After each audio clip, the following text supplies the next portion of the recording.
6 is 6:01, and shall give the floor to Cami. Cami, it's yours. Thank you so much, and thank you again for having us this evening for the fourth and last training in our series. Today, let me just go ahead and get my screen up here for you.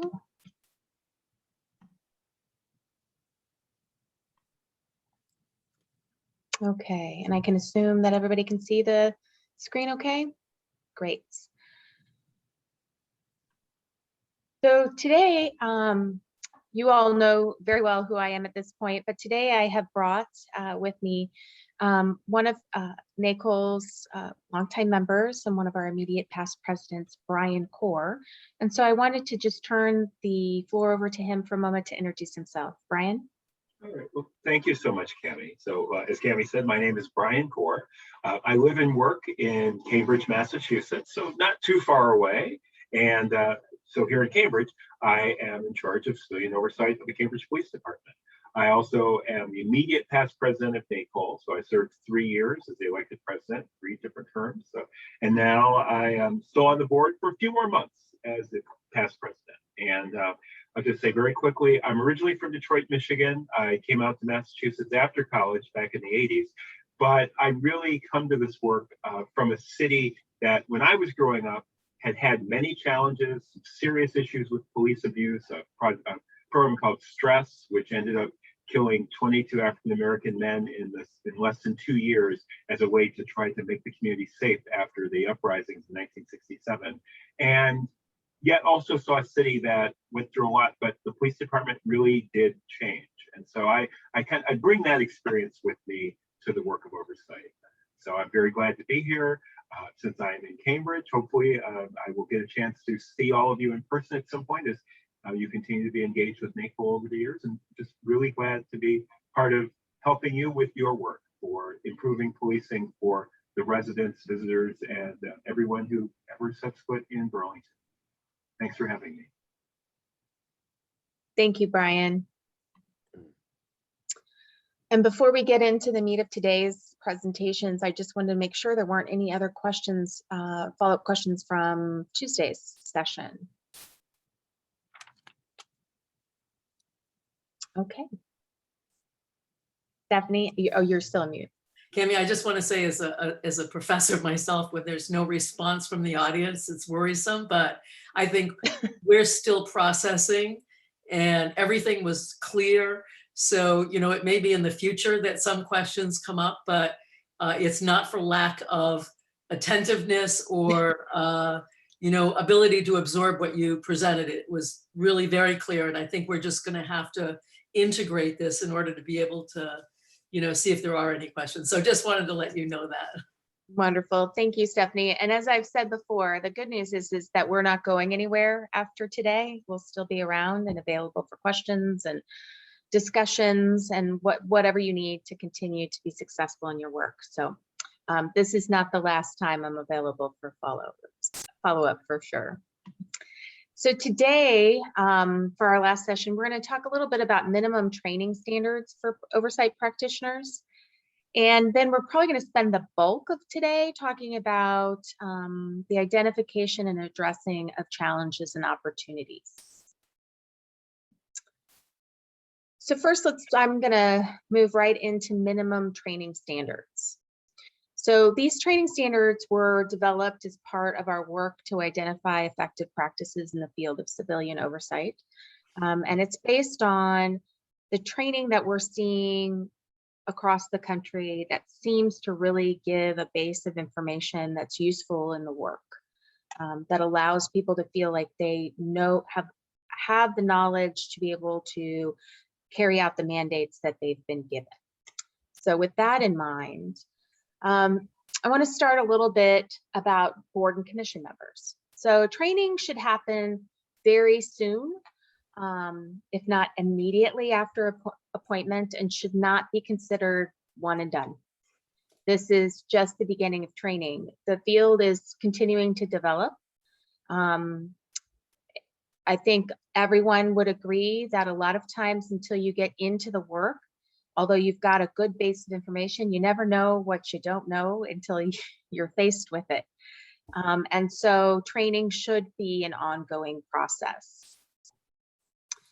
Also, it's important to remember that given diverse backgrounds, members of the boards and commissions may have a very limited understanding of civilian oversight and its processes, law enforcement policy and procedures, criminal case processing, legal standards, reaching dispositions, and also doing that within the context of an administrative disciplinary system. So you're really, I mean, you have a group of people who are volunteering to do this work, and often there is a very wide range of people who actually know all of the information needed at the onset to do the work itself. Training should be provided by a broad array. So a combination of civilian oversight experts, community and government organizations, and law enforcement should be developed to meet the needs of all skill levels of your commission. Refresher courses are an absolute necessity, and advanced training opportunities should be provided yearly. So once you have your basic level of information, there's definitely those 300 level courses that can help you do some additional work and see things maybe in a different light. There's also much to be learned from organizations such as the National Alliance on Mental Illness, or NAMI as it's better known, mediation centers, homeless advocacy organizations, Urban League, also members of U.S. or city governments, as well as U.S. attorneys, prosecutors, public defenders, risk management specialists can also all be of benefit in this process. They all have information to contribute. In addition to providing members with a clear understanding of the authority and the mandate of the agency, trainers with knowledge and experience in civilian oversight of law enforcement should provide board and commissioners with an overview, much like you guys have had. So some of this you can just put the check mark next to, including overview of practices and principles of civilian oversight, discussion of stakeholder expectations, also information on the local oversight agency. It's important as commissioners come on that they know its history. The review of the enabling legislation or policy, what guides the work of the commission, the procedures, the scope of authority, so that everybody understands from the get-go what they are able to do and what their mandate is. Board and commission members also should be trained on public record and public meeting laws, confidentiality requirements, steps in the criminal justice process, something as simple as arrest, booking, arraignment, bail, hearings, trials, so that they understand the entire process. Also, state and local laws relating to law enforcement personnel actions, rights, and privacy is also something that's very important. Also, board and commission members must also have a broad understanding of the history, policies, procedures, and training practices of the law enforcement agency itself. A good example of, I'll just use my my hometown civilian oversight agency as one of the examples. So in addition to attending trainings that are specific to civilian oversight, the Indianapolis Police Civilian, or Indianapolis Metropolitan Police Department's Civilian Police Complaint Board has to participate in 20 hours of training within the first 6 months of appointment to the board. And they work with law enforcement, that's specific to law enforcement, and they work with them to develop the curriculum. So for instance, they might want to know traffic stop, everything about traffic stops and procedures relating to them, use of force policies, and then also the law enforcement agency can throw in some suggestions too about, this, we think this would be really important as well. So that way you have a collaboration to come up with information that all parties feel would be helpful. In addition to that 20 hours of training, they also have 16 hours of ride-alongs. And I believe we talked a little bit about ride-alongs on Tuesday. And ride-alongs are such an amazing way to bridge that gap of understanding with the commission and police officers. When I did, I'm fairly certain you've heard me say this before, but I'll just reiterate the fact that when I did ride-alongs, even though we only had 16 hours, I made sure that I did ride-alongs in all of the districts for an entire shift, so that you see what it's like from beginning to end. I tried to make sure that they were at different points in the day, so that I could see as much as possible. And it also gave me an opportunity to meet more law enforcement members and get their perspective. It's amazing the breadth of topics that get discussed when you're in a car together for an entire shift. And then all of the times you stop for the breaks, where once the law enforcement members of it who are out on the district that day or evening know that they have a commissioner or board member in a car, they tend to all come and have a moment to have a chat with you and let them know their feelings about civilian oversight, and also listen a little bit about what the oversight agency actually does. So it's a great opportunity to have those conversations. Next, I want to talk a little bit about training for staff.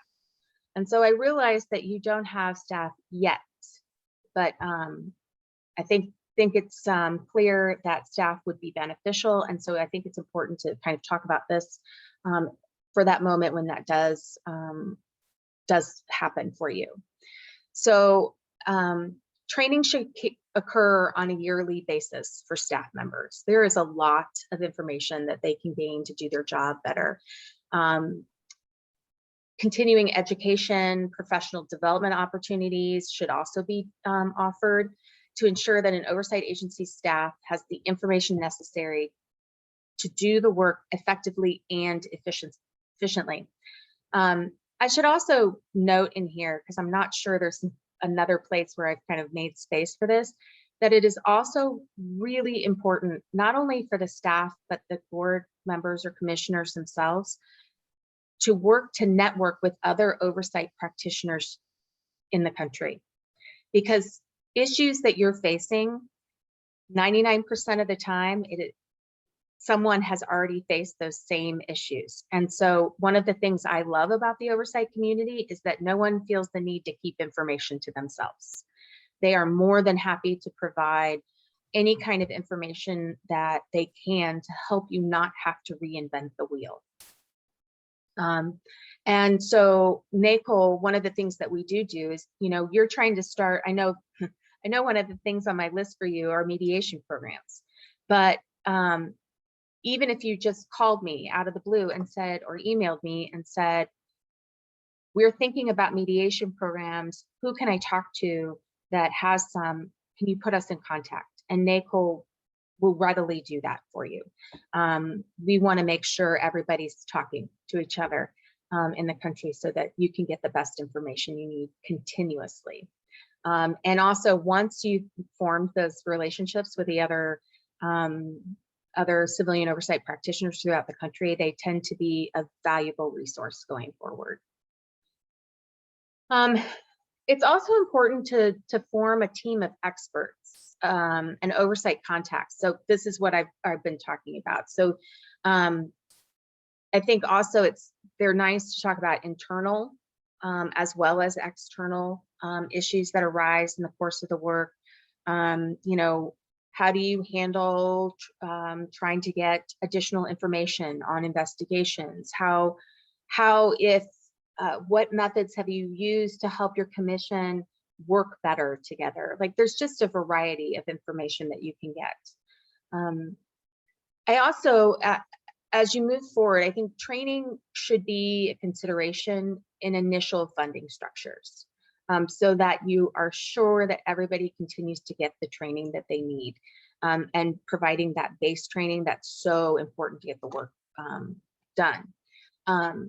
As you continue, I think you should further prioritize education so that you continue to know that your staff will be well trained and their skills honed for the daily work. And I think it's also important for you and staff to be aware of developments in a field that's fairly specialized. So that kind of training will also help, and making sure that you have the budget to do it is very important. And then lastly, I wanted to emphasize law enforcement's role in the training. So when oversight is, when communities are looking to oversight or looking to establish oversight, one of the arguments that we hear is, how could a group of civilians know anything about the work that we do? Well, there are lots of professionals that are overseen by people outside of their professional. This is not the only instance that happens, but civilian oversight feels very strongly that those doing the work need to be prepared, and part of that is knowing as much as they can about law enforcement's policies, procedures, their role, their mission in the community, so that they can effectively do their job. Therefore, it's very important to help develop have law enforcement help develop the training, so it's not being done in a vacuum. It also is one more way that you can build some of those bridges and lines of communication that are so important to the overall results of the work. I should also note that I very firmly believe that oversight should also have a role in the training of law enforcement, in that law enforcement should have a moment. Now, the length of moment, I'm sure that law enforcement might disagree with me on how much training, but law enforcement needs to be trained on civilian oversight, that they have a very clear understanding of your role, the mandate, what to expect, so that there aren't all of these misperceptions about what civilian oversight is that get spread within law enforcement agencies. I think also not only talking about civilian oversight in general, but very much emphasizing the benefits of civilian oversight to law enforcement is also a very important part of that training. So that can't be understated. So with that, I want to stop and see if anybody has any questions about the training before we move on.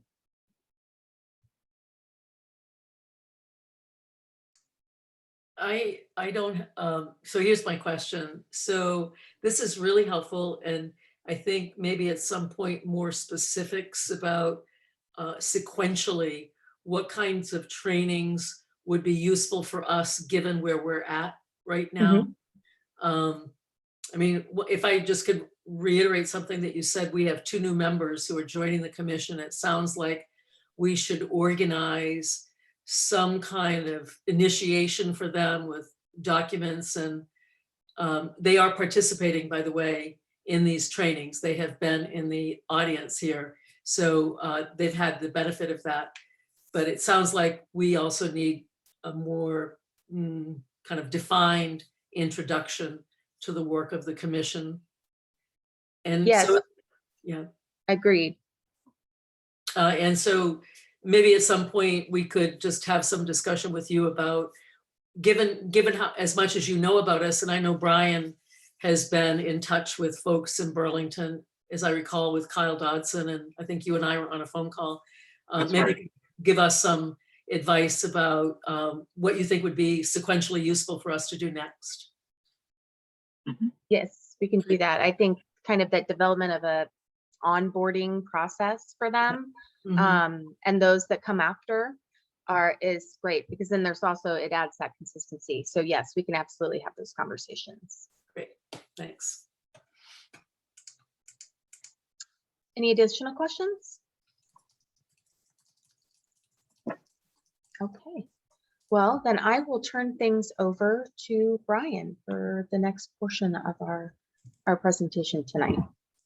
Well, thank you, Cami. And again, I'm really just very glad to be here. Glad to be part of this effort to work with you here. And as Stephanie said, I had a number of conversations with Kyle Dotson when he was doing his work within the police department, and gave me some insight into Burlington. I mean, I've also it's been a while with the pandemic and everything, but I've had a number of friends over the years who are from Burlington and spent time there. But it's been a while, so I look forward to coming back up.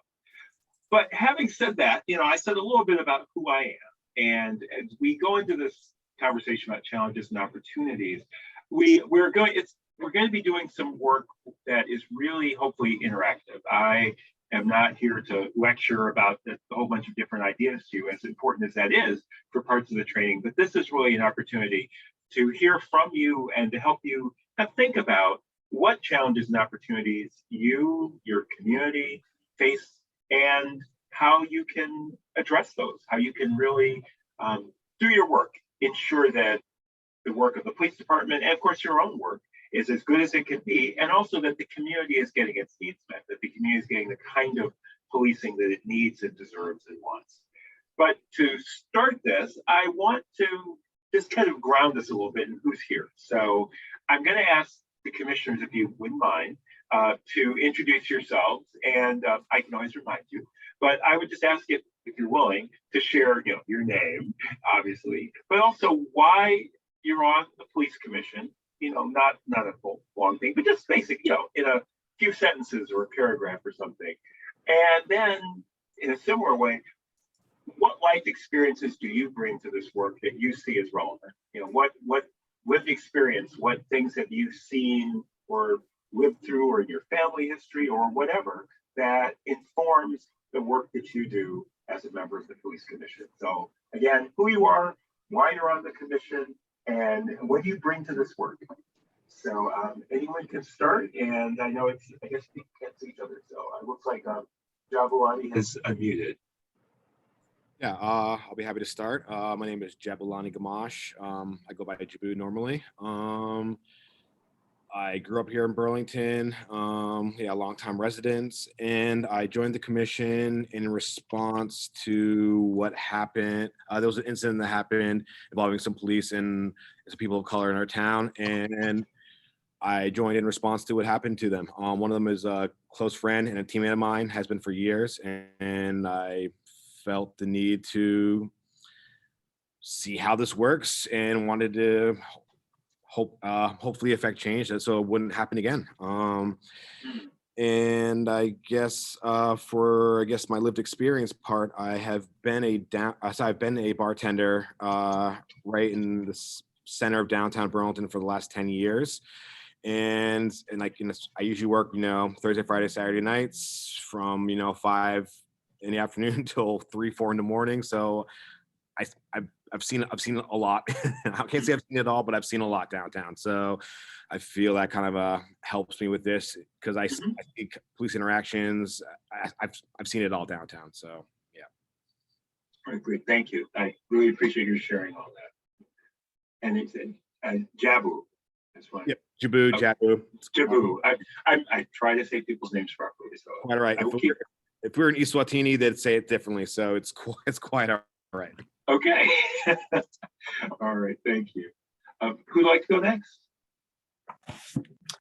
I can go next. My name is Milo Grant, and I joined actually prior to the commission, I applied and was accepted for a committee to review policing policies, and very similar reasons to what Jabu reported. Right now, the city of Burlington actually has 3 pending lawsuits related to use of force, which is something I think about a lot. And one of those incidents just really, it just said to me that something is really broken here, and that our community just can't continue in this way. So I wanted to be involved and look at policies. That committee ended up helping to, initiate and push through new use of force policies, but there was still a lot of work to be done, I felt.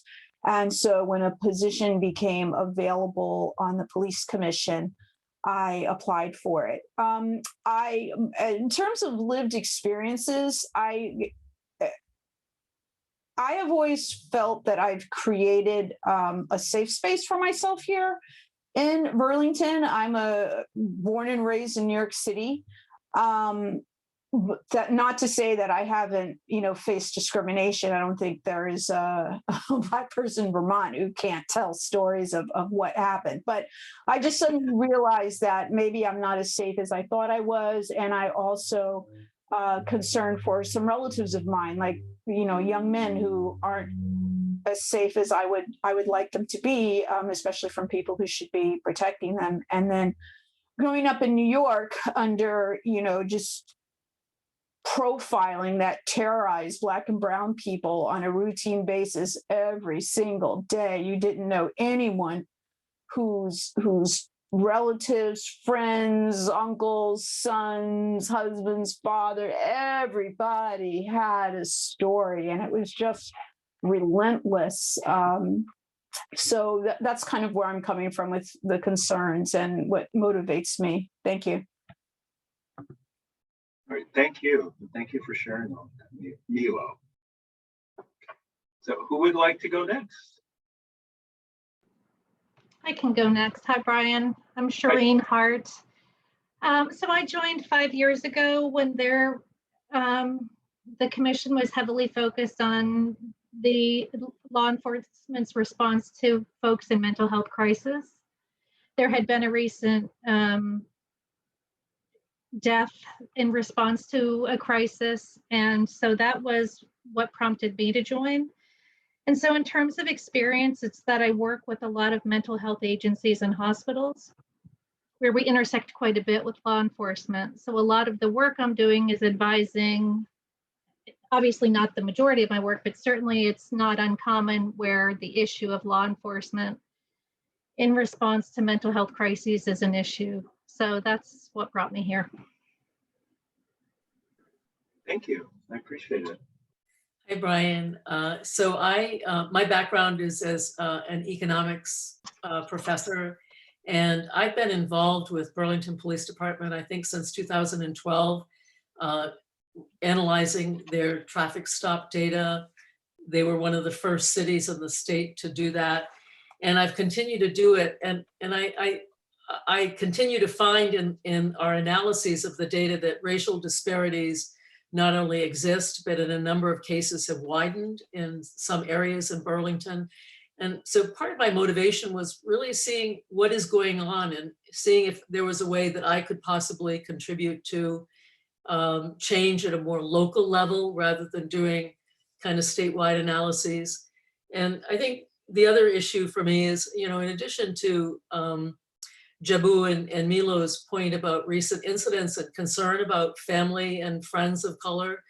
Also, I have done some training in social work and in counseling, and the research on trauma-informed practices seems to me so important, and it does not seem yet to have disseminated to our schools, but also the police agencies. And I just wanted to bring a different perspective, and one that understands where people are coming from rather than just putting people in a box. And so hopefully that perspective, I could bring to the commission.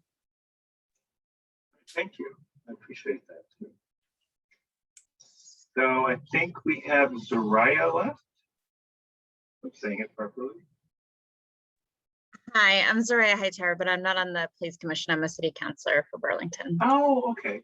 All right, sorry about that. But since you're here, I would love for you to share along those same lines. So Zoraya, you said? And Zoraya. Zoraya, okay. I try, I'm not very good, but Zoraya, and so you're on the city council. And would you mind sharing what life experience, what lived experiences you bring to that work? Yes, so I grew up in rural Oklahoma and moved to Vermont in 2016 after graduate school. And I did care about public safety. And part of the reason also that I ran for city council was we just had a string of incidences in our local politics that were like police scandal related. But I've, you know, been pulled over and had a gun pulled on me before when I was, you know, 19, 20 years old. So that's definitely something that I bring to my public safety work. Thank you. I really appreciate all of you sharing. And just to speak with my understanding is Shannon is staffing. She's not part of the commission. Correct. Okay, so not to disregard somebody, but you know, we're going to focus here on the commission. And of course, as an elected official, we're very glad that you were part of this training as well. It's really important to have different parts of government and community getting this information and engaged in this. So I've done this long intro, and I really appreciate that. So if Cam, if you wouldn't mind moving us to the next slide. So when we do these trainings, one of the things that is, I would say, always important to think about is, you know, how we got here. So I'm talking to people who live in Burlington, Vermont. I don't. I've visited and all that, but the concept of Sankofa is one that comes from the Akan people in Ghana, in West Africa. And the image there is a bird, and it's a stylized bird facing forward, feet facing forward, head looking backwards, and it's carrying a precious egg, which both represents the future, but it's also something that we can't see. There's something in that egg, and we don't know what it will eventually be. And so this is this idea that we have to remember the past, we have to know where we've come from, to know who we are in the present, and to be able to understand where we're going and where we need to go, to do reflection, to be able to continually think about what it is that we must be doing. So NACOLE has used this concept of Sankofa since its founding. So this is something that I like to start this conversation with. And so I'm just going to share, I won't call it research because, you know, I went to a few websites, did some looking at Vermont history, and there's things I know already, but, you know, Vermont, like all of North America, belonged to the people who lived here. People came from Europe, settlers, colonialists, conquerors, and Vermont has as a state, this proud history of being the Vermont Republic and being formed in 1777. We know there's a much more complicated history about New Hampshire, New York, and land and property and competing grants. And we also know that there were Black people, there were people of African descent in Vermont.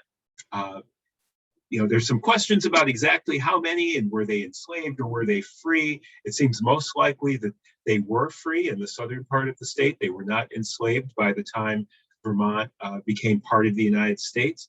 But if you look at the history of Black Americans in Burlington in the 1800s, like many cities around New England, there was a relatively small Black community. They had to deal with a lot of discrimination, as Black people did everywhere. So they may not have been in the South. They may not have been dealing with Jim Crow, but that history is still there. And, you know, there are one person that I found in my very quick reading was someone named Jeffrey Brace, who was a farmer. He fought in the Revolutionary War, and he actually wrote a memoir to preserve some of his life history. But he was actually born in West Africa. And he was brought to Barbados first, and then he eventually ended up in Connecticut and made his way to Vermont, where he created a life for himself. But these sort of anecdotal things are part of history that I personally think are important because they're generally not known. I would imagine that from what I know and the way people talk in Massachusetts, that, you know, it's Vermont, it's almost completely white. There's a couple hundred Black people scattered around the state, maybe a few other minorities, but it's totally white. It's rural, and it's like those TV shows that we used to watch in the 80s. And we know that it's much more complicated. We know that there are huge amounts of poverty, rural poverty, urban poverty, even as Vermont is overall a great place to live and a wonderful state, and more focused on equality and diversity inclusion than many parts of the country. But it's not sufficient. We know that there's much more. And the fact that Vermont was the first state in the country to abolish slavery is vitally important, but it also points to the fact that abolishing slavery was not enough to create equality. So I say all this just to share from my little perspective, but I actually want to now kind of hear from all of you. So the questions you see: why was this board established? What does Burlington want? And what will your legacy be? So in the intros, people did say something about like why they personally joined the police commission. But I guess I would just ask any or all of you to share from your point of view, why is there a police commission? And and why is it engaged in the work it's engaged in now? Why are we here from NACOLE doing this training at this point in the life of the police commission? So I open it up to you. I don't mind starting this time around. Great. My understanding is that the commission mode of government in Burlington was established under Bernie Sanders, who wanted to democratize community participation. I don't know much more than that about the origins of the police commission here. But I will talk about where we are and where what I hope our legacy is. I think that what we have learned, and many of us knew, is that what is public safety for some is not for others. And that some people are over surveilled and under protected. And I think, we are a community that really believes in equity in theory. And I think the goal is to enshrine that also in our public safety system, that we all enjoy public safety, that we are treated the same way for behaviors that others of a different race or gender identity possession. I think there's a strong feeling that the sort of white dominant community has dominated the discourse around public safety, and we haven't heard those voices who have been harmed and don't feel safe in this community, and in particular don't feel safe with the police. And I also think that we're also at the juncture of a Brian Stevenson moment, in which we understand that if somebody has done something bad, it does not mean they're an evil person, but that things have happened to them, and that we have to evolve along with brain science and a lot that we have learned about the human brain and the effects of trauma and so forth. And it's our job to help modernize our institutions. And the school district is one, of course, but policing is another. Thank you. Who else would like to share? Why do you think, or think the board was established?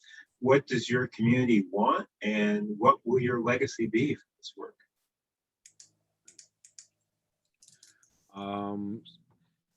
I can't speak to why the board was established, but I have heard anecdotally from a fair amount of people that right around the turn of the millennium, like around 2000, 2001 or so, the commission, the police commission had a lot more power. And then, like I said, I was in high school at this time, so I wasn't paying attention to local news. But I believe at that point in time, the commission and other commissions around Burlington had some of their power taken back and put back to the mayor. So yeah, I can't really speak to why I was established, and I can't really add much to what more Burlington wants. I think Stephanie pretty much hit that one on the head pretty well, and I would hope the legacy of the police commission is, because right now we don't have a lot of authority. Our mandate is very vague, and it almost seems like that was kind of intentional. But like I said, I can't speak for what was happened in the past, but I certainly hope that the legacy of the commission moving forward is that it will, like, it can provide oversight that is wanted in our community, and that people actually look to us as a body with like respectable authority, not just kind of what's the term I'm looking for here? Or like a paper tagger or something, or exactly, because exactly. Yeah, and I just want to follow up on what both Stephanie and Jabu said. For me, a legacy for us would be if there were 7 different people sitting here, but the work we did helped inform them and make their job easier and maintained the improvements that we're hoping to achieve. Great. I guess I would add, I don't know as much about the history. I could say that my general observations before joining were that there wasn't a lot that the commission could do. Even some of the things that are written down, like, for example, that supposedly we would have a say in discipline, the reality of that situation is that that's not true. And when we look about what actually happens, I think that I know a lot of my motivations come from a main thing I think the people of Burlington want, which is accountability. Accountability and transparency has really been lacking. So I believe that one of our main purposes is really to try to improve that and put processes in place that will establish guidelines and support guidelines. But I know those are the top two things that people want. And I would hope that the legacy would be that we're able to do that, to really continue on to this work. I mean, we've certainly learned so much during these sessions. I was listening to the one that I had missed when I was on vacation last weekend. It was just really amazing stuff and giving us ideas of what to ask for, because it's not offered up by the department, giving us ideas of how maybe we could work better with the department, because that is definitely an issue. But I think the community and what our legacy should be is just having that idea where, everyone can look at the public safety system and know that they're being treated in a fair and equitable way by a system that they can rely on when needed, and also know that they would have respect, and then can also respect the officers that serve in the department, because there's definitely issues of respect and trust within the department and outside of the department as well. Thank you. All right, thank you. So this is really, really great. And again, as someone who's here for the first time, I see a couple. There's someone else who's just joined. I don't know if that's someone who is a member of the commission or member of the council or visiting. But I see Karen Paul. Right. I might just suggest that one of the people who is going to be a new commissioner is in the audience, Susie Comerford, and maybe she wants to say something as well. Maybe not, I'm not sure. Let's see, it looks like she's being brought in through the magic of Zoom. So Susan, you are able to speak, I think, if you would like to address those same issues. I've been having trouble connecting, so I can't really speak to that at the moment. I'm now connected. Okay, well then I can just say one of the questions which I will ask you is, I ask everyone to just address in their own way. What do you feel like Burlington wants in terms of this police commission, and what do you hope your legacy will be? I know you're not on it yet, but well, my sense of what the community is asking for is more accountability and more independence of the police commission itself. And I would hope, and next to that is an honoring of all the people that are involved in the process, including the police.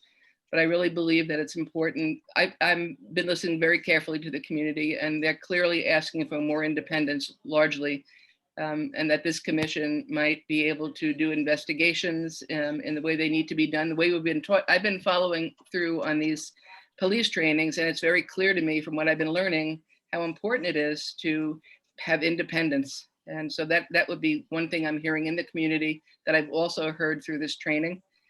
And I guess, I haven't thought much about the legacy question, but what I would say is that that I was a good listener to the community, and that I did my fair share of work on the commission. and that we were visionary as a whole group in terms of meeting the needs of the community, with a special emphasis on equity. Great, thank you. I really appreciate that. And it looks like Kevin has also been given the ability to share. So those, again, same questions to the extent you know, why was or why do you think this board was established? What does the community want? And what will your legacy be as the police commission? So I don't see Kevin unmuting.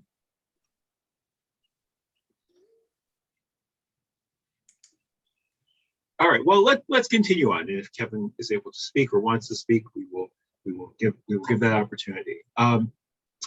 So let's move on to the next slide. And this is where we're going to do this little exercise about challenges and opportunities. So it's really, again, I mean, some of the things that you've already brought up have addressed some of these ideas, but there's not like a big template that I have, but although we do have some ideas for common challenges that communities face. So, but before we throw up our whole list, we would really like to ask you, what are the challenges that you see in accomplishing all those things you talked about, in being able to have more authority and being able to help the community, all parts of the community, feel that they can trust the police and public safety is in their interest and is keeping them safe, and all those other things. The challenges in general you face, what are they?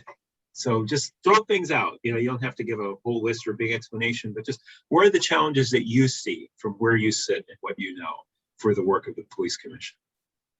I think one of the main ones right now is access to information.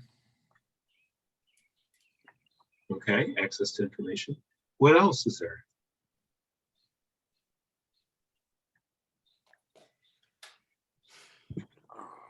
This looks like Stephanie. Did you? Yeah, I think I'm going to go back to something that others have said about us having vague authority. I actually think we have the authority to do a lot, but we ourselves have to change our practices, and this training is one of the ways for us to step forward. So I think we have a lot of work to do to really carefully define what our boundaries are, what our roles are, and align our practices with those goals, right? And they're very simple things. Some of them are very simple. For example, securing legal counsel for ourselves so that we are better able to understand complaints and investigations. I would say another challenge is we just got a data report that shows pretty wide racial disparities in a number of areas. And I still am not clear as a commissioner. We've made attempts to address this with the police department, but what is the scope of policies that we can propose? What are the mechanisms that we use to be convincing or to leverage change? I think for me, it feels very stuck right now that there's a desire for change in the community. The commission is seeing its role as being more substantive, but the police department, with no disrespect whatsoever, but they have been used to a system that is very different. And I'm not sure how much our input is appreciated at this point. And that navigating that relationship for me, seems very difficult. So thank you. So not to try to sum up everything, but I'm hearing sort of two big themes there. One is almost the tools to do the work, or even how to use the tools that you already have, Yep. And then how to effectively, have an effective, respectful working relationship with the police department. So it's almost a parallel to that sense of trust. So great. Those are not uncommon and important challenges. So, all right, what other challenges do you face in, again, in your work as a commission or even in the community around policing? I think the items that were just mentioned are really, I just want to reiterate them because they are really affecting how we move forward.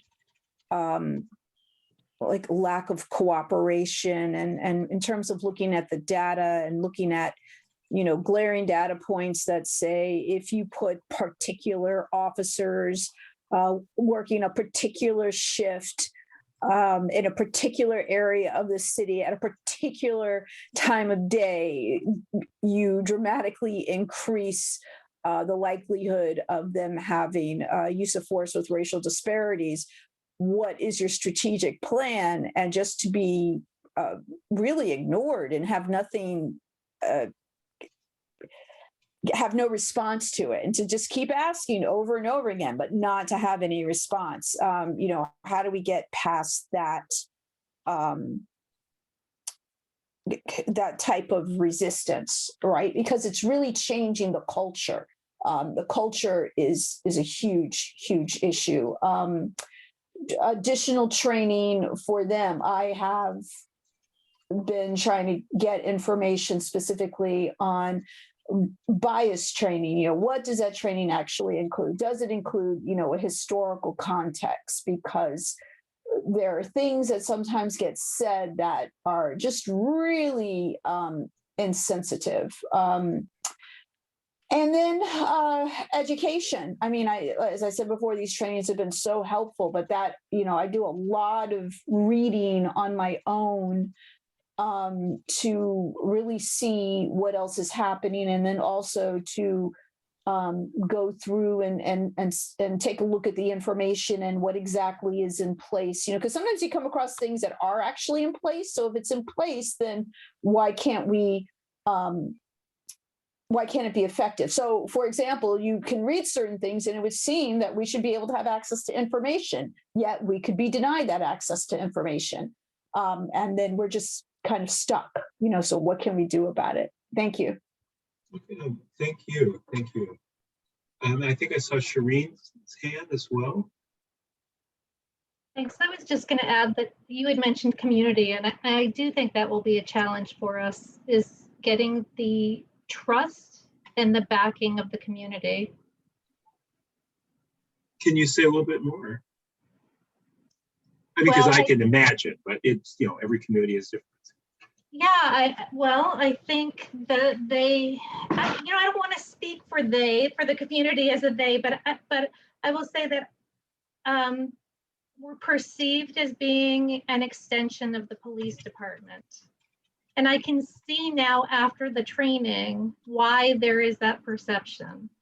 I could see that all along, but I think there are easy fixes to help reinforce that is not our role and we aren't. I mean, we learn just basic things, not meeting, we shouldn't be meeting at the police department. We should have portions of our meetings where we are meeting alone in an executive session to deliberate on some of the things we have. So I think it's a challenge, and it's the community, that will be a struggle for them possibly. And again, I hate speaking for the community, but I think there will be those who will have a hard time placing their trust in us. Could I add to that? And so I think that one of our challenges then is how do we communicate with the community about the changes that we are making to help them understand, to help them understand our kind of journey in becoming more independent. I think that's a question. I don't know that in the past that the commission has independently communicated with the community or the media or whatever else. And I think we realize we have to take that on. And so I think a challenge is, how do we do that? Especially if we don't have a staff person yet. Great. So before we sort of share the challenges that we commonly see, or anything else, any challenge you want to mention? It's fine if you don't. I just want to give people one more chance if there's something that someone else said that reminded them. So it looks like Shireen. I think there are some challenges in the form of the collective bargaining agreement, that there might be changes but that's a really, that's not an easy fix. But I think that has presented difficulties for the commission to accomplish what it has in the last year identified as necessary or important. Okay, now that makes sense. It totally makes sense. So, Cammie, should we do the reveal of the, which sounds overly exciting. It's not that exciting, but so I'll just kind of run through these quickly. These are some of the challenges that we're seeing around the country, especially in the time we're in, with the racial reckoning, the political situation, pandemic. I mean, all of these things have created a lot of energy around challenges. So there are very high expectations, and I'm sort of getting that sense from all of you. It's sort of the theme that the community really wants change, and they want your entity to be able to drive that change and make those changes. So it sounds like there are high expectations.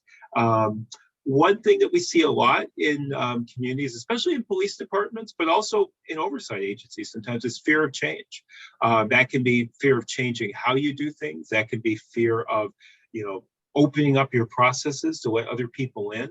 There's a lot that goes into that, but there's a lot of fear of change, and there can be fear of change in the community from different sectors. I mean, I'm hearing, and I think appropriately so, a lot about people who don't feel safe, but I'm certain in a city of 40,000 plus people, there will be people who think that it's great and the police are awesome and don't touch it. So there will be fear of change in many different ways that are within the community. The role of community trauma. Now, again, just picking up from what people said in a couple of stories, and knowing this is the nature of things, our whole society, there have been some incidents that have traumatized at least certain parts of the city of Burlington, and that have driven people to get involved in this work, have made people become more aware of problems, have had people really looking to figure out what's going on in the city that is known across the country for being very progressive and forward-looking, and yet is still dealing with issues of racial disparities, of use of force, lawsuits against the police department. So those things can create a level of trauma that builds upon whatever trauma people have brought down through the generations, the trauma that people may have experienced in other parts of their lives. And that's a really big thing. And I know, Stephanie, you mentioned this a couple of times, and Cammie can tell you that this is one of the things I care about most in this work, is the role of trauma, the complex nature of trauma, and how it affects individuals, communities, police officers, the police culture, and the interplay among those things. So I would love to talk more about that at some point. So again, I'm not going very fast. Skepticism from law enforcement, y'all talked about that. Lack of understanding of oversight and its role. Now, this is something that I didn't really hear, but comes up a lot because people will have this expectation. Well, I'll put it this way, to use and I'm going to say something about George Floyd, so I just want to kind of warn you. But I've heard many, many people say that, well, civilian oversight doesn't work because Minneapolis had civilian oversight and George Floyd is dead. And so if people think, you have to set expectations of what oversight can actually do and doesn't do, and how much change can be made, and how much things are systemic versus individual, and all of that. So there can be challenges around that. Impartiality is often a challenge in this work, because people often will come because there's something that drove them to want to make a difference about policing and law enforcement, make it more fair and more just. And in looking at specific issues and cases, you still have to be impartial. And that's part of having legitimacy with, in quotes, both sides, but with all aspects. You have to have legitimacy with the law enforcement agency for them to cooperate and take you seriously, because it sounds like you're already experiencing, if it feels like there's not cooperation, it's really hard to get the work done, no matter what power you're given. There has to still be that relationship. And you have to have legitimacy with various parts of the community, different ethnic groups, different interest groups, different parts of town, business community, and nobody is not, no one entity will have legitimacy with every single human being in every single group. But broadly, you want to build legitimacy with as many people and entities as you can. You've talked a lot about the need for training, and we're doing training. I haven't heard as much tonight, this idea of change can't wait, but we hear that in a lot of communities, that we have this moment, and if we don't do it right now, we're going to lose it. Nothing will ever happen. And my kind of line is that change can't wait, and sustainable change takes time. It takes patience. And it's hard to tell people to be patient when we see what's happening around the world. We see what's happening in our country. We see what's happening in our communities. And yet, for this work to be sustainable, it can't be too rushed. You have to move with all deliberate speed, but you also have to be thoughtful and patient. Attempting to meet all the demands. What to say about this? I guess basically, this comes up a lot. And for oversight boards, you will get criticism. One of the things about civilian oversight is if we're doing our job well, often everybody's at least a little bit upset with you. Nobody's totally happy. Complainants aren't happy. Police officers aren't happy. Activists aren't happy. Elected officials aren't happy. And they may not be furious, but they're probably going to feel like you're not doing enough of this. You're too attached to that. You're not listening enough to us. You're not doing enough to make those people do something. So a challenge can really be realizing you can't be everything to all people, and you start attempting to do all those things and you're not able to do it. And then I'd say the last thing on the list, that some stakeholders think others cannot be engaged. I don't know if that's an issue in your community, but it is in most communities. There'll be people who just feel like, why are you even trying to talk to the police? There's no point. And other people say, oh, those people, they come to public comment every week. Don't listen to them. We know what they're going to say, and everything in between. So it's important that the commission, to the extent that it can, is a place where if all those people aren't actually coming together and hearing each other, you are able to hear all of those voices and hear and listen to and validate all of those stakeholders, and help to be that kind of holds that place in the community with your broader, deeper responsibility around policing and law enforcement and community safety in Burlington. So that was a lot. I talk more than I usually do. I don't know why. So, but I guess before we move on to the next thing, which is going to be opportunities, anything else that brought up, or anything else people want to share? Okay, I'm not seeing anybody. So Cami, let's move on to opportunities. So I heard a little bit, again, as we were talking before, people were sharing, there's an opportunity for getting more training. There's an opportunity to communicate better. But, just what are some of the opportunities that you see in this police commission and the work that you have to do?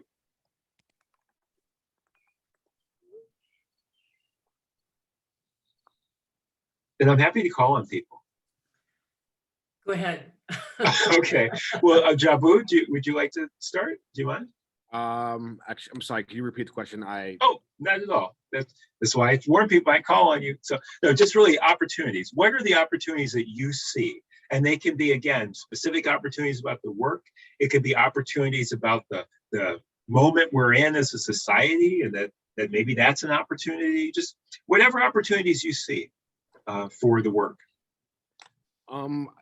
I do see this as a moment, and the moment started, I want to say, year and a half ago I think for a lot of us, but this is a moment that we can make change and that we can build something that kind of like lasts. And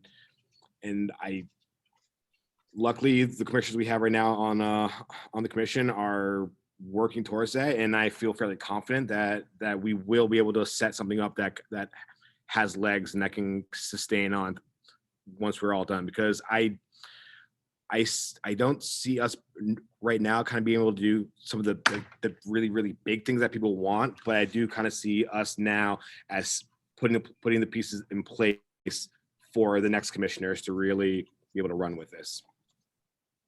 Okay, so the more you can make changes that last, and sort of setting up the people who come after you for success and the ability to do the work. That's great. Okay, what else? I'll jump in.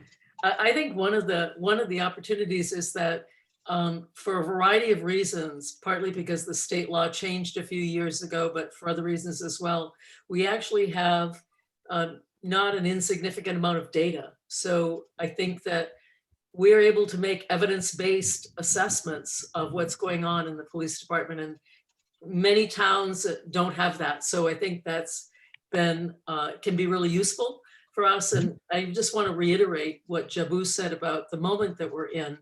And that is that there have been disparate voices for change. People of color have talked about incidents for years that have happened, but there's never been a critical mass.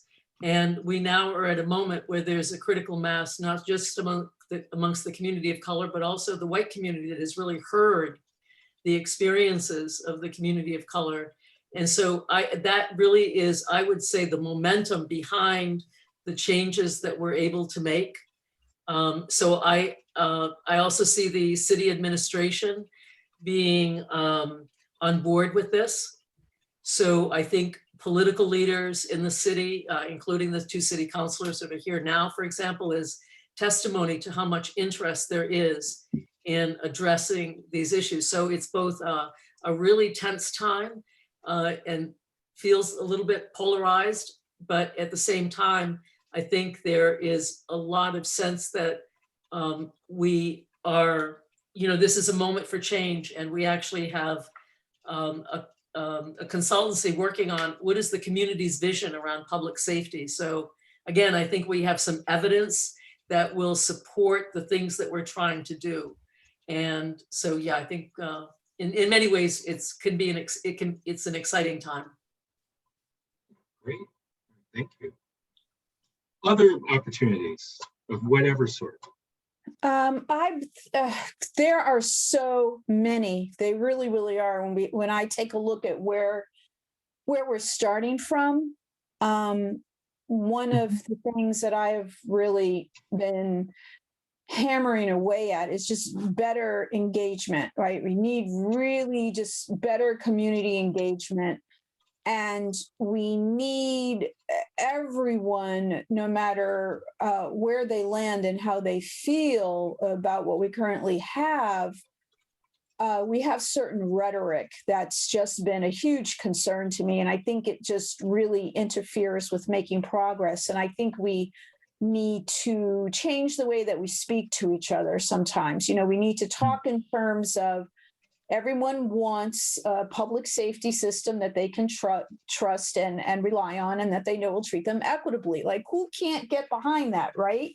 Well, there probably are a couple of people who can't, but by and large, most people can get behind a statement like that. So I think we have to, look at our politicians, look at people who represent the community, and just really say that language matters, words matters, and that also this is an issue that cannot be ignored anymore. There's been committees to look at things before, and I think there's a much bigger sense of urgency, not just because of what happened to George Floyd, but what happened within our own community, just stuff that is not okay. And how much further does it have to go? We're just at that point, and really trying to educate people and help them to understand that we're just at that point. We cannot go further than this. So I think the sky's the limit right now, from where we're starting. Thank you. All right, thank you. Thank you, Mila. I think Shireen, did you want to share? Yeah, this is more micro. That's fine. I think we have an opportunity to make a difference for individuals in the complaint process. So I think we have the opportunity to really have a much more fulfilling complaint process. Even if the outcome is not what the individual was hoping for, I still think that they could come away from it feeling heard. And I think that's a great opportunity. Thank you. Right. Is there anything else that's come up before we again do our big reveal and lecture? At least that's what it feels like for me. No? I'll just add Oh, one please. other opportunity that I had wanted to say, and I think it's the quality of the people on the commission. I think the people that, that I work with on the commission are, committed, they're thoughtful people. I think we have reasonable discussions. So it feels like a very functional group of really people whose heart is in this work. And that's a great thing. We couldn't do this without that. Well, thank you.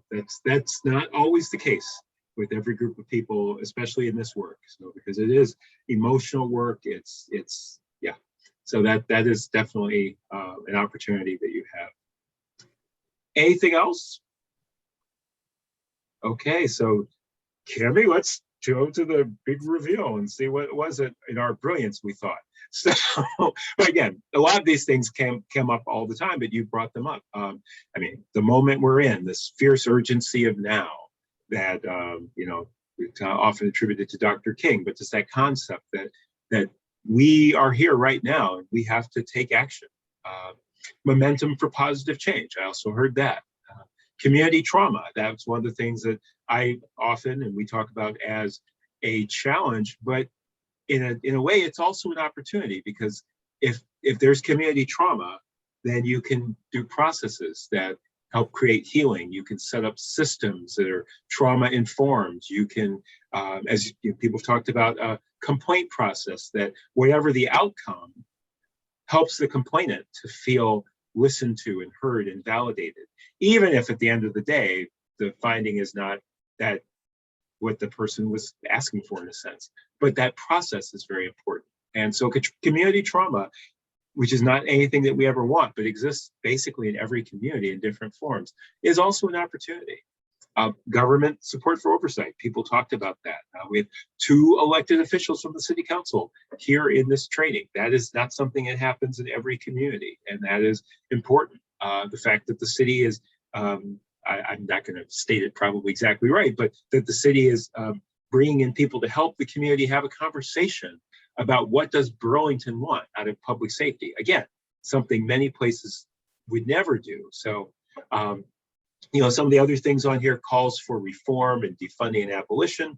People have talked about that going from being seen as a small set of voices to a broader call. So that's been happening here. Centering those most impacted. There's a lot of different ways to define what that means, and many people will have slightly different senses of who's most impacted, but I'm also hearing that passion for, it's not about we want to make sure that Burlington Police Department gets the Police Department of the Year award. It's that we want to make sure that people feel safe, that they feel cared for, that the negative experiences that have happened do not continue. Demonstrating legitimacy, I'd say that's sort of been a theme throughout our time together this evening, and it's very important because, as I've said, it's not always easy. I'm sorry, my phone is ringing. You probably can't hear it. Policies and procedures can be changed. So this is something that, again, from listening to what you've talked about, looking briefly at the policy online about the role of the police commission in complaints, it's not always easy, but you are in a position where you can work to make those changes, to advocate, to work with the police department, to use data, the voices of the community. And as people have said a number of times, I mean, that part of the community is also the police department. So just ensuring that as you do that work, you've got everybody at the table. But that is a real opportunity. Creating something sustainable. I mean, I've heard that over and over again. So kudos to you, because so often people are very focused on like, what are we going to do now? And how are we going to deal with this case? But to be thinking about your legacy. I mean, I asked you to think about it, but you clearly are already thinking about it. What's happening with the people who follow you in this work? Defining the work and the role of the police commission and the outcomes. Now, often in the work that Cami and I are engaged in and our other colleagues at NACOLE, these are people and communities forming a new oversight board. Cedar Rapids, Iowa. Yesterday, we were doing training in South Bend, Indiana. I mean, it's all over the country, here in New England as well. And, but you're actually in a place where you have an existing commission. It sounds like there's a lot of things that you have the ability to do, and you're just working to figure out how to make it happen. So it is still an opportunity to define that role, what the work is that you see as important, and what are the outcomes that matter. What is it that you really want to see coming out of that? And then again, just like a broken record, engaging all stakeholders. It's a challenge and an opportunity. It's not always easy to figure out how to do it. I know someone spoke about the city's ability to community and public outreach, and I can tell you here in Cambridge, you know, we are a well-resourced city. We have a fairly diverse city, lots of very smart people, people who've been here for multiple generations, and one of our biggest challenges is public engagement, so that we really hear from the whole community. It's not only the activists and the people that come to public comment and the people who are comfortable getting up and giving a 3-minute speech that they've worked on and have all written out, but that you really can hear from the whole community. And you know, so I say it's a challenge, but it's also an opportunity. I know here in Cambridge through the pandemic, we have been working constantly to figure out with these new Zoom tools and other things, how can we do things differently than having a public meeting where people show up and raise their hands and go up to the mic and speak? So it is a real opportunity, and we're in a moment where there are new tools and new ways to engage stakeholders. So I think, I just want to ask again if there's anything else that, you know, are going through this list has lifted up for people before we move on to the next slide.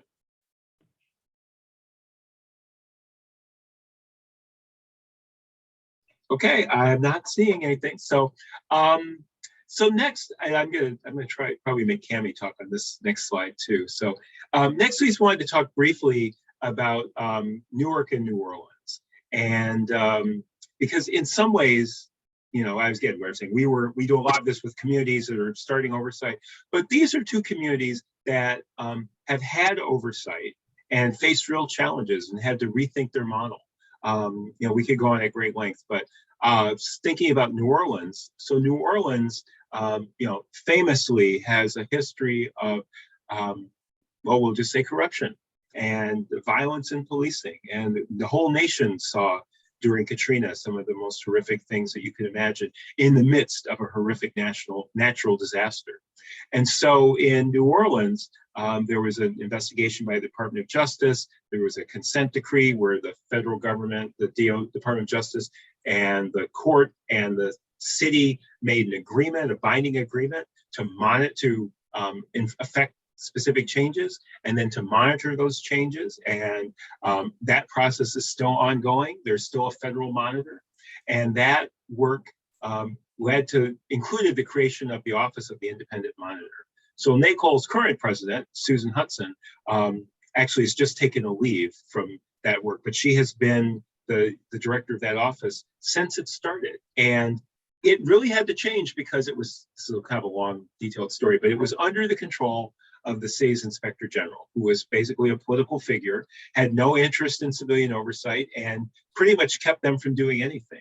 The community was not happy, and so people organized and actually got a referendum on the ballot to change the city charter, to take the office of the independent police monitor out of the inspector general's office in the city and to make it an independent office. And that won. And so really that combination of community activism, you know, the history of New Orleans, again, a long, long history, we probably all have some idea, and the political situation.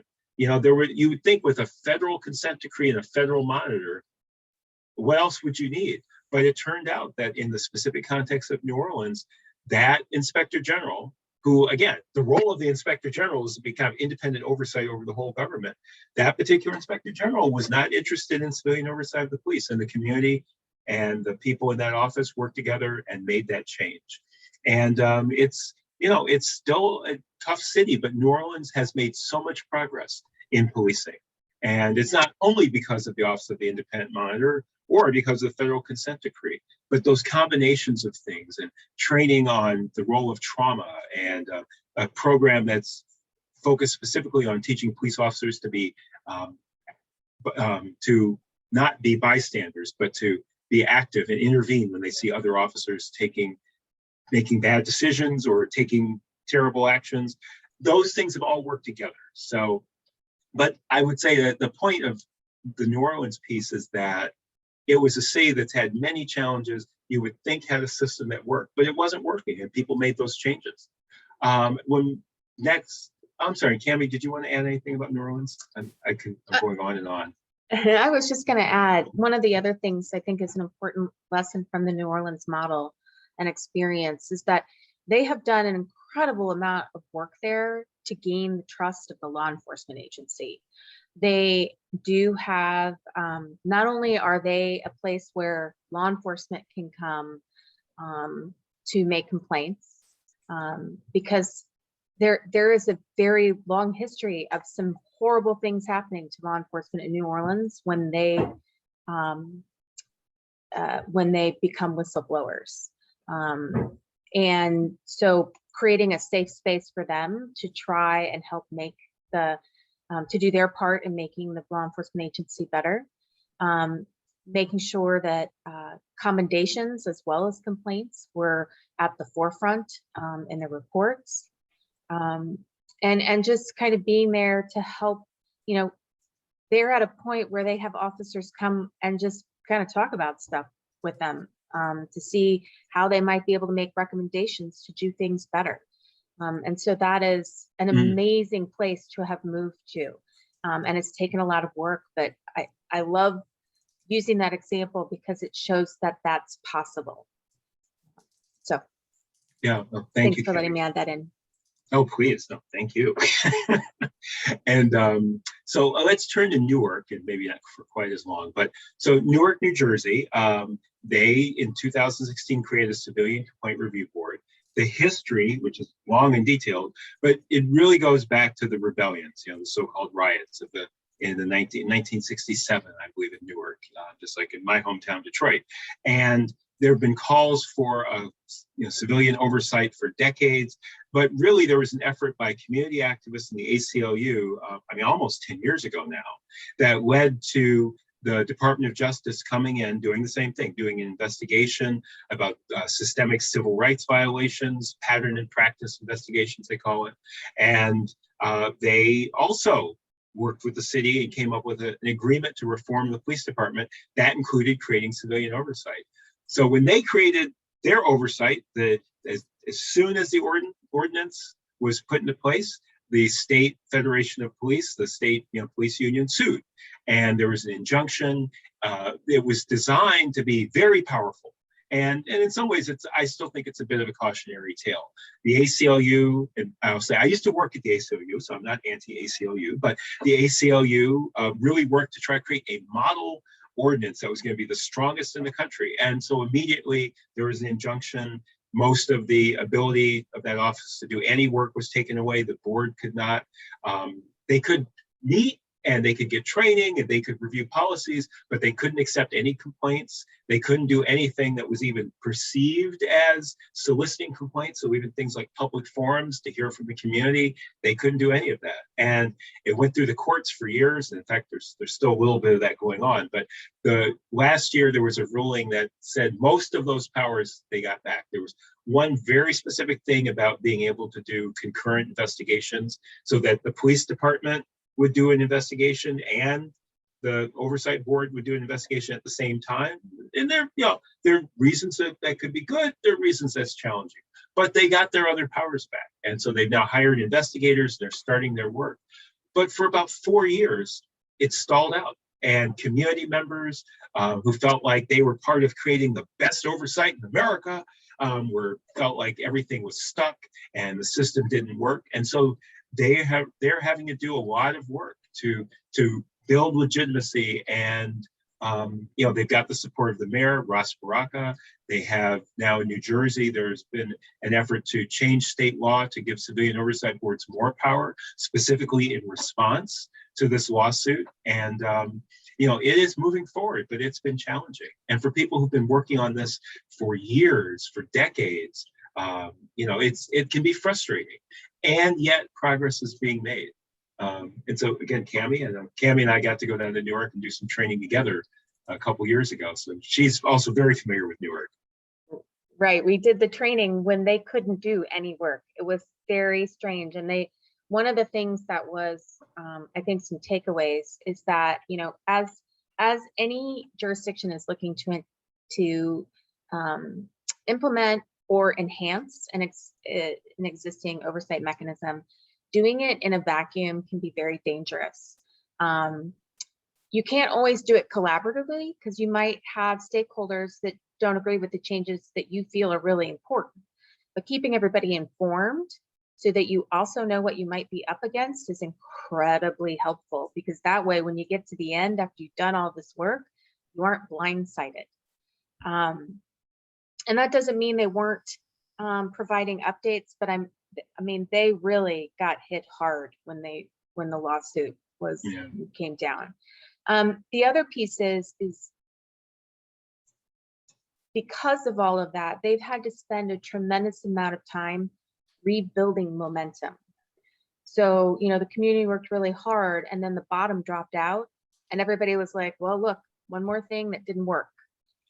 And so they've had to really start from scratch with building the momentum, the trust, reestablishing some expectations, or I guess just establishing them now that they can actually tell everybody what they're doing. So it just some great lessons learned, kind of a cautionary tale, but it is pretty exciting that they're up and running now. And we're rooting for them. No, absolutely. So I guess we should probably, oh, I see a question. Yep, Stephanie?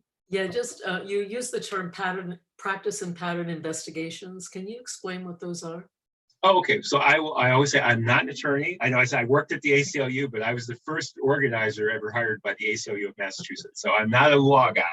But basically, this is part of the United States Code, and it's a provision that allows the Department of Justice to come in and look at police departments, because it's, in general, the federal government doesn't have jurisdiction over local entities, right? So the federal government can't come in and say, hey, City of Burlington, you need to decrease your police budget by this or increase your fire budget.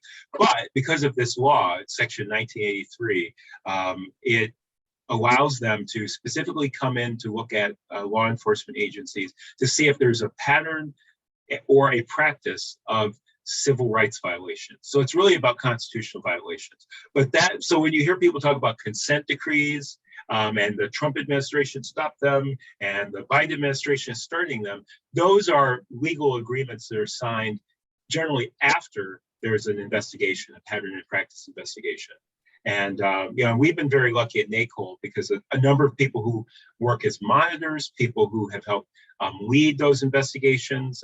There's one person in particular, I think of Christy Lopez, who led the Ferguson, Missouri investigation. And so after that, the Obama administration left office, she ended up becoming a professor at Georgetown School of Law. And she has been doing amazing work in that context about building upon that and looking at what were the limitations in the work that she was able to do inside the Department of Justice and their Civil Rights Division, and try to, from the outside, sort of balance some of those things or enhance those abilities, and really thinking about what's the best way to make sustainable change. Are consent decrees really sufficient? How do they work? There's questions about funding. I mean, there's a lot of details I could go. I'm sorry. I'm going into way too much detail. I'm kind of a geek, I know. So, but basically, there are federal investigations by the Department of Justice looking at constitutional violations of civil rights in a systemic way, so that there's a pattern or practice, as opposed to there were some bad officers, or this one trainer at the training academy was giving people bad information. That this is something that is the way that department is working, and it's wrong, and it's illegal, and it's unconstitutional. Great, okay. Thank you. I'm happy to also, when I send the email with the other information that I'm sending you, send some links to some of those those investigations, so that, not because, some of those investigations are really hard to read, the findings. Whether it's Baltimore or Seattle or New Orleans. And so there are so many things in there that absolutely are not applicable to Burlington.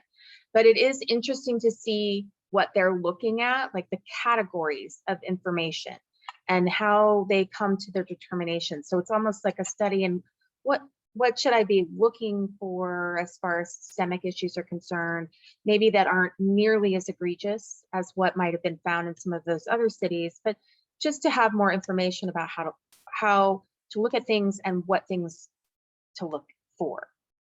Yeah, and I'll just add quickly that, and in all the investigations that I've really read through, part of their whole process of doing an investigation was talking to people in the community and listening to their voices and capturing that and seeing that as part of the process. Because yes, it's a legal investigation, but it's also part of a process of making that community safer and making things better. So they have felt that it's important in those number of consent decrees to include, or those investigations, to include those voices and kind of put that on the printed page and put it on the record, so that the experience of people in that community is part of that. It's not just data and statistics, but it's people's actual lived experience. All right, so I'm watching the time. We've gone from thinking, oh, we've got so much time, but now we're getting closer to the end. So should we try to go into this one, Cami, or should we skip this a little bit? What do you think? I feel like they've talked through some of this. Yeah. As a result of the other conversations, I do like the next slide a lot, so I feel like we need to get to that one. Okay.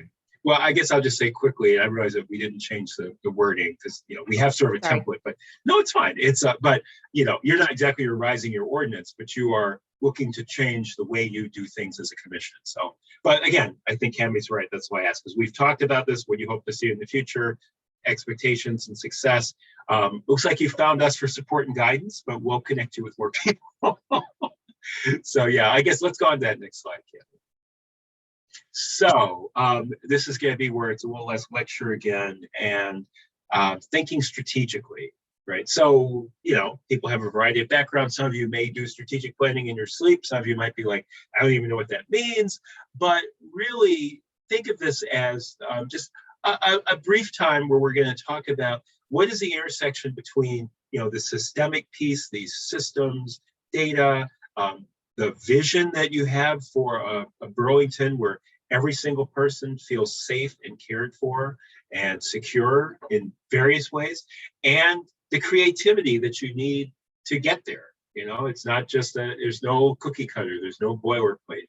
So as you think about this work of how you do this change, some of the things we've already talked about, like legitimacy, but there are many different things that really come into play as you think strategically around your work. Where do you already have legitimacy?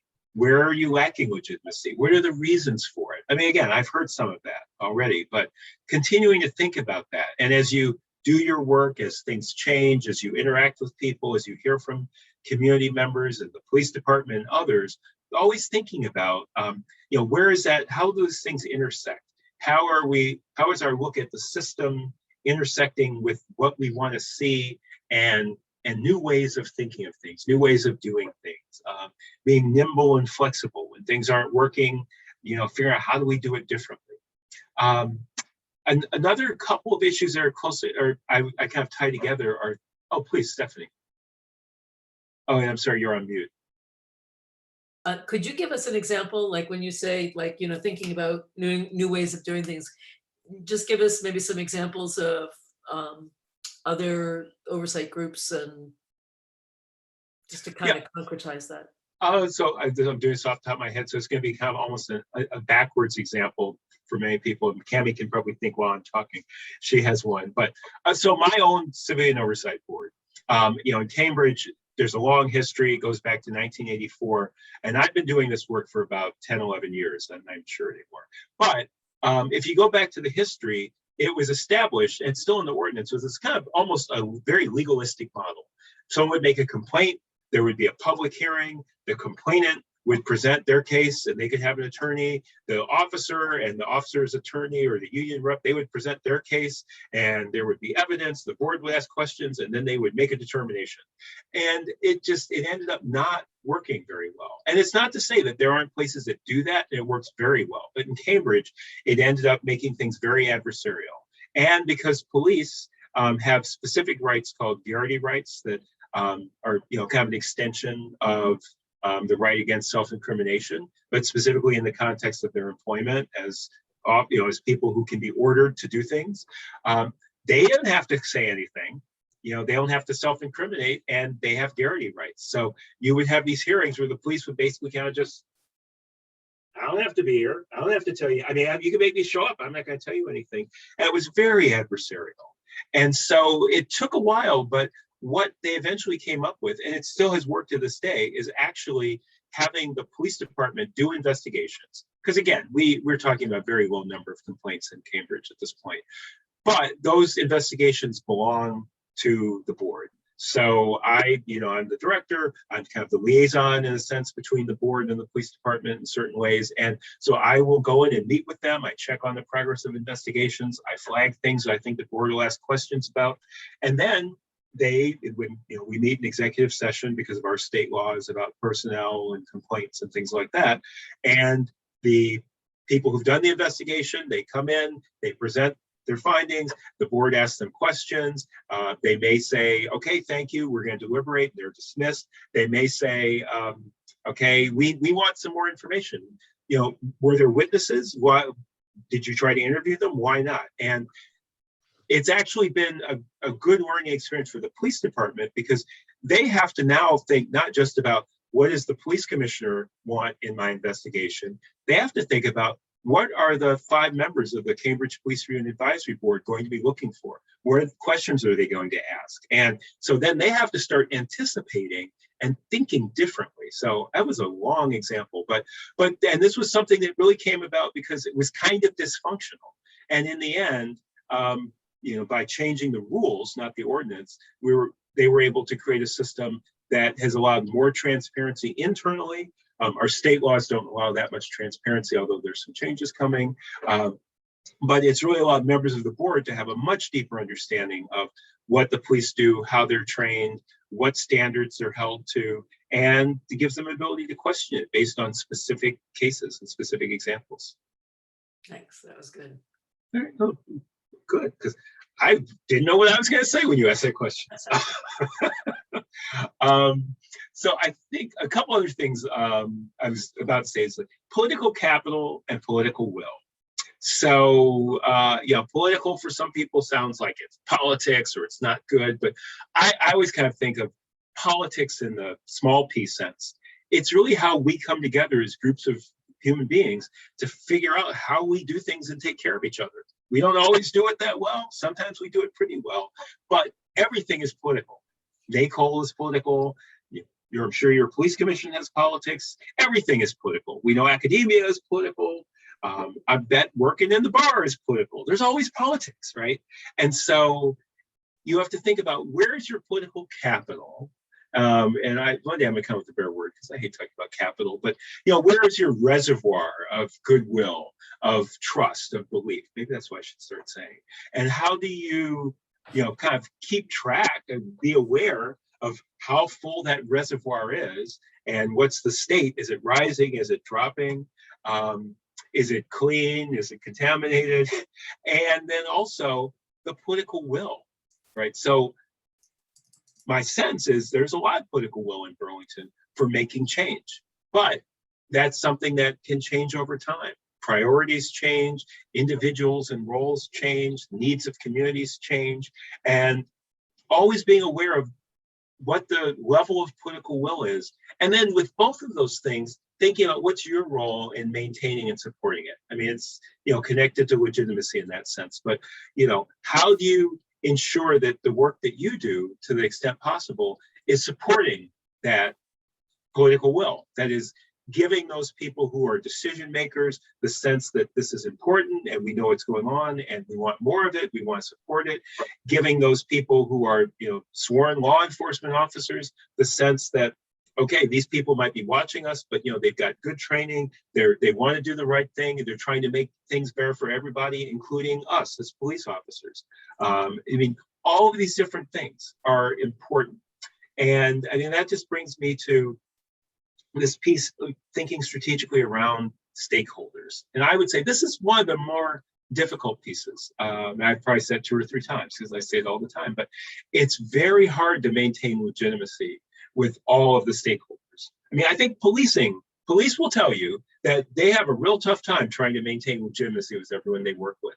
And I actually think that it's even harder for oversight because we have to maintain legitimacy with the broad public, with different segments of the community, with individuals, with community organizations, with service providers, with elected officials, with appointed government officials, with staff, and with the police department, right? So it can be a big challenge. And so that is really that's really an area where you have to be constantly thinking, again, about this intersection.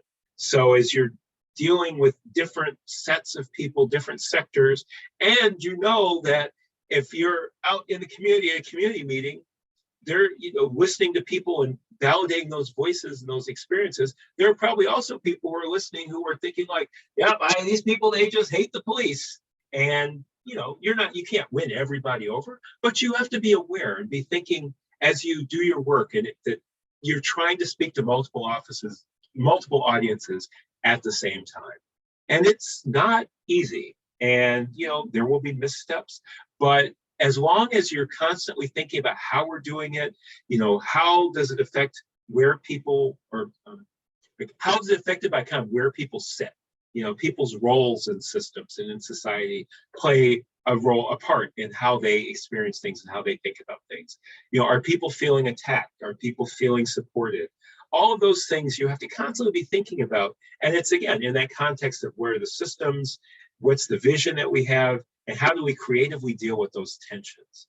And then I think the last thing about thinking strategically for me is that if you're able to really stay in that strategic thinking space, it keeps you from falling into unhelpful binaries, we'll put it that way, us against them. Or, we're in a fight and someone's going to win. We're going to win or we're going to lose, so we got to win. There are the good people and the bad people. There are the victims and there are the perpetrators. I mean, there's so many binaries that I think that binary thinking is often when things start to break down, when it's hard to have communication, when people start to cross their arms and resist. And that's not what you're looking for. So, and it's not to say that there aren't times where there is right and wrong and there is good and bad, because there absolutely are. But not having that be the framework through which the work happens. So being open to good and bad while doing your best not to see everything as binary. Okay, so I've lectured for a long time, and I'm going to ask Cami if she has anything she wants to add on this slide before we move on. And she's shaking her head. All right, so let's jump ahead to the next part of this, and I don't think they'll have much to say. So because we've talked about this a lot. Again, it's just in writing. How do you build on these opportunities that you all identified, some that we may have shared, while addressing and understanding the challenges, right? So that's like a concrete piece. So you've got that intersection of those 3 circles. So how do you do that? That involves strategic thinking. Again, I just went on and on. How do you build that legitimacy and with all the stakeholders and build goodwill for the future? Because again, that reservoir of trust, of goodwill, it can go up, it can go down, but you want to keep it as high as possible, because at some point there will be a critical incident, there will be a controversial situation, there will be people who, from whatever position, feel that your board, your commission has not done the right thing, and you want to the extent possible, build that sense of legitimacy before you get there. Because then you can draw on that. I mean, this is not my brilliant thinking, right? We all know these concepts. Another thing, though, that I think is really important when you're thinking strategically is, what are your priorities and what can go on the back burner? I haven't heard everything, but I get the sense that there's a lot that you want to do, which is great. And you're not going to be able to do it all. I mean, it'd be great if you can get staffing that's dedicated, that will help. But even if you have full-time staff, there will be things you want to do that you can't do. So, and that's kind of a constant process. You know, it's not a one and done. We figured out our priorities. There are 3 priorities. They'll be our priorities till the year 2047. You have to constantly be checking and thinking. And when we were talking about these places that have transformed their oversight model to some degree, that's what they had to do as well. And then same thing, how can you adapt to conditions in order to achieve your mission? You know, you're in this place of kind of starting and creating this new version. I don't know if it's Police Commission 3.0 or 2.0, but to do that, you really have to be thinking about what's happening. How is it changing? You know, we thought this at a certain point in time, we went down this road, but now we see things are different. So how do you adapt and do that? How do you constantly be thinking where you need to go? And I don't know, I think I don't know if I have anything else to say about that one. Cami, again, I know you Cami talks so much, so I try to give her a break. I think you covered it, Brian. Okay, great. So I think let's go to that next slide, and then we can do any final Q&A. So this is an image. Some of you may have seen this before. You may have seen the quote, which I'll just read. Nothing about us without us is for us. And this is really based on a slogan. It is a slogan that was popularized in South Africa by disability rights and youth activists. This is an image. This particular image is created by an artist named Ricardo Levins Morales. But I know, well, no, Cami, you know, I'm going to make you talk. I want you to say why you love this image rather than me saying. So I love this image. This image. The first time I saw it was actually in a presentation that a woman that I greatly admire put together on community engagement. Her name's Ursula Price, and she works, at the time, she was the deputy monitor in New Orleans.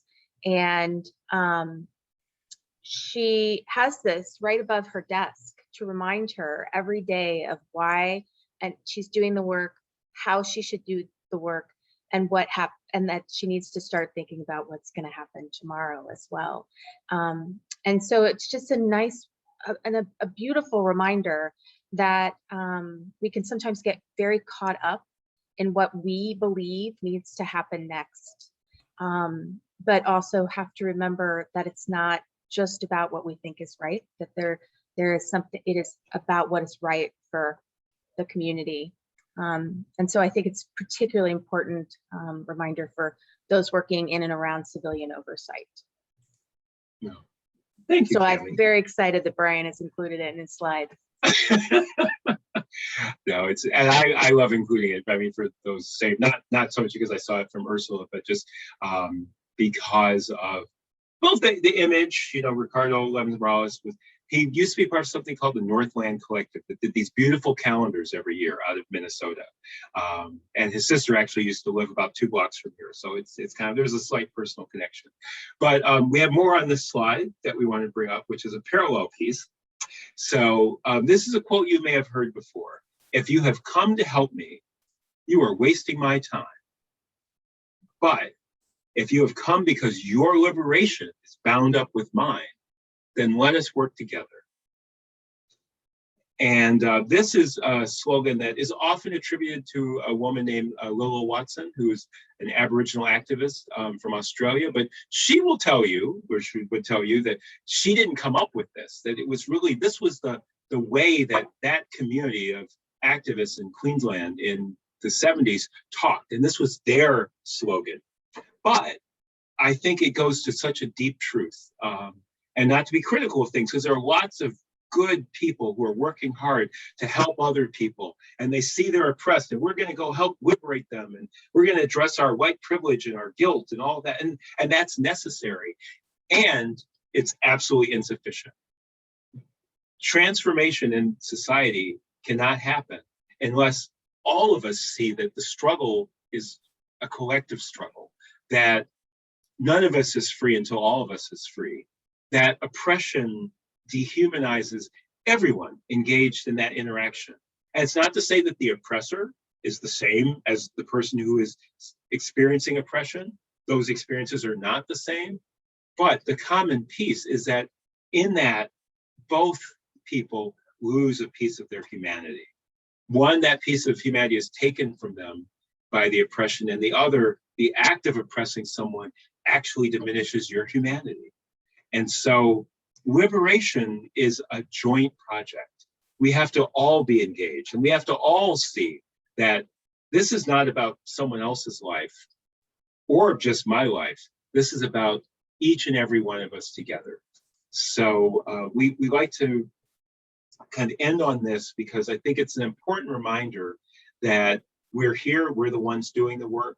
There have been those who've come before us, there will be those who come after us, there are those who accompany us, and there's a whole community that we are part of, that we're embedded in, that we are working to on behalf of, but in partnership with as well.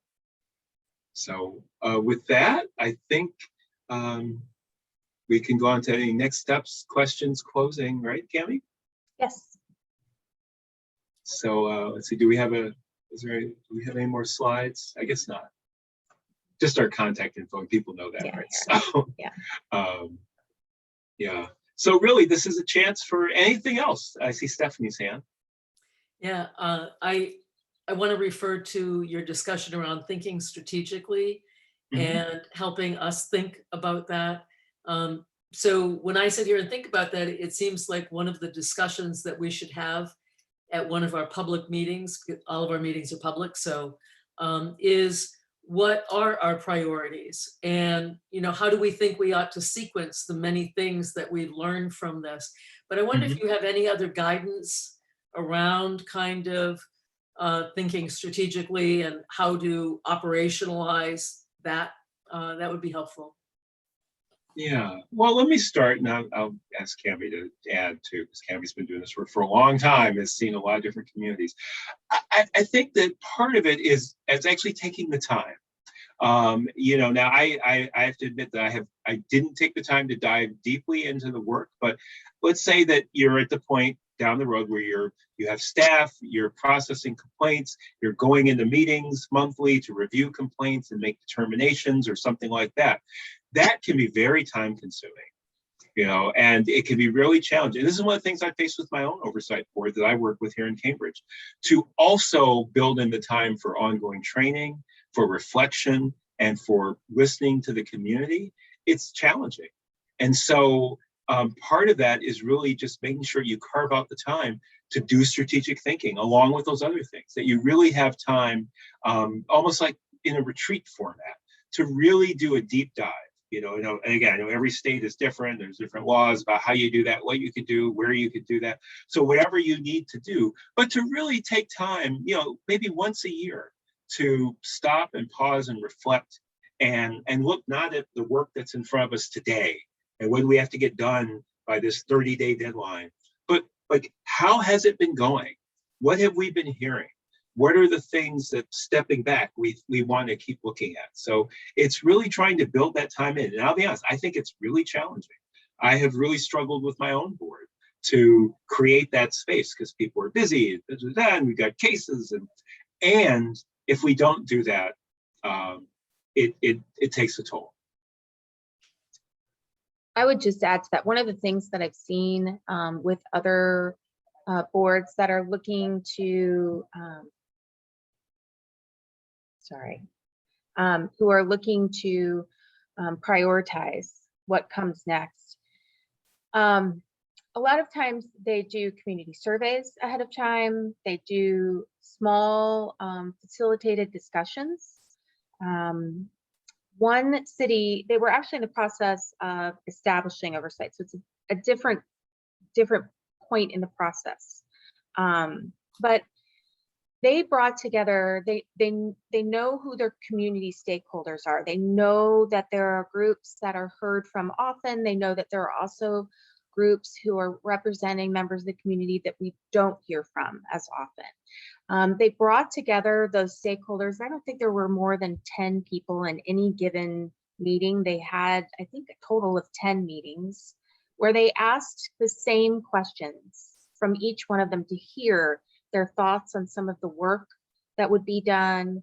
And it was amazing to hear the collection of thoughts on the direction that oversight should take and the priorities that there should be. And having those small facilitated conversations, you could hear so much more than in a larger community meeting.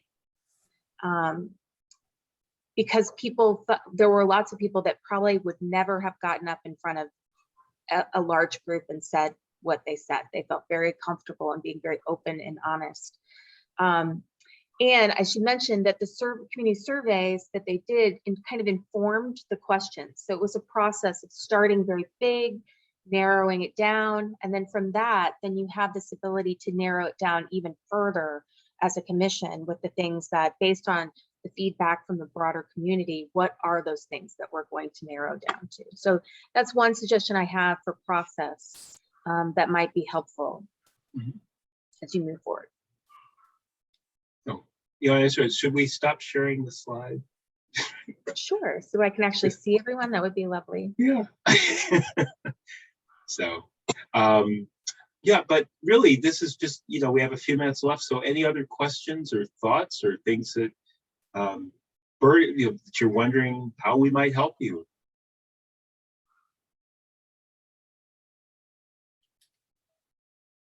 And there don't have to be. Oh, please. I don't want to just take the space from my other commissioners, so interrupt me whenever, but I want to ask you a question. It might seem out of left field, but one of the things that's happened recently is that there's been a discussion around staffing levels because the city council passed a motion to reduce the size of the police force by 30%.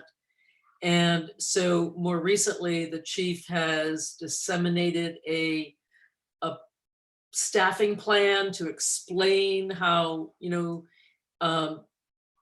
various complaints or, issues would be policed and so forth. And I'm just wondering, I see a lot for us to do as a police commission. Is that something for us to weigh in on in your experience with others? Like, I've had reporters call me and ask me to comment on that, and I'm not sure that's my purview as a commissioner. So I'm just wondering, do you think that's the purview of commissioners to comment on the specifics of deployment of officers and staffing and so forth? Yeah, so I would say, as someone who's not, I wish I'd read more. I'm not totally familiar with your model and the role of the commission as it is in the ordinance or in the charter. My general advice would be that as a member of the commission, generally the commission should speak with one voice, and it should be, it should be whatever the commission determines it is. Now, that doesn't mean that as an individual, you can't say, I'm speaking as someone who, as an individual, even though I'm on the commission. But the reality is people will often still hear that as, oh, well, the vice chair of the commission says blah, blah, blah. So it's, it's a challenge in that way. But I would say that whatever your powers are, I think that it would seem to be, again, I can't promise, not an attorney, don't know the charter and the ordinance, but it would seem to me that would be within your purview as a commission to have that discussion, to, ask for the plan, to maybe even ask the chief to come in and speak to the commission and talk about it, ask questions, offer any suggestions. I think that worst case scenario, you make your suggestions and you don't really get much feedback, but I would hope that, especially if something that the body is doing in its official capacity, that there would be both support for that and interest in your perspective. And one of the things that I think is really great about civilian oversight is that over time, I've seen in my own city more and more over the years in many cities, police leaders and rank and file learn that it's actually really helpful to know what people who aren't police think. There's such a way in which policing culture gets very internally focused. And there are reasons for that. I mean, some are maybe not so great, some are very reasonable and logical. And it's really important to hear from those outside of policing. And as a commission that is focused on this, that's getting training from civilian oversight practitioners, that's getting training from the law enforcement agency that you are working with, you have an extra measure of legitimacy because you actually have training. You're looking at these things. So it may be something over time you work up to, but so long-winded way of saying, I think looking at policies and proposals is a very important piece of the work. And as long as it doesn't come into conflict with some provision of your local ordinance or the city charter or any other agreements, it seems to me like that's a good thing to do. But to do it in a format that is, again, a meeting that is open, that people can really hear, and that you're working as a body. So that was very long. But Cammie, do you want to? Yeah, so the simple answer is there are commissions in police commissions throughout the country who do look at those things. They are mandated to, that they are involved in almost every little aspect of the process, so that there is that feedback piece that Brian was just discussing. The policy that guides you, as we discussed before, is fairly vague on some of these things. And so it's a matter of kind of working to fill in the specifics, because it's, if memory serves me correct, it does not specifically say that this is something you should or should not do. But there are many police commissions who do those things where they look at new policies, some look at budget recommendations, staffing recommendations. They also, some are responsible for saying, I think we need the police need to do an audit of X, Y, or Z. So there is a vast amount of authority that's out there. I think some of those, in that discussion of priorities, I think determining those authorities and solidifying them maybe should be as part of the discussion. Mm-hmm.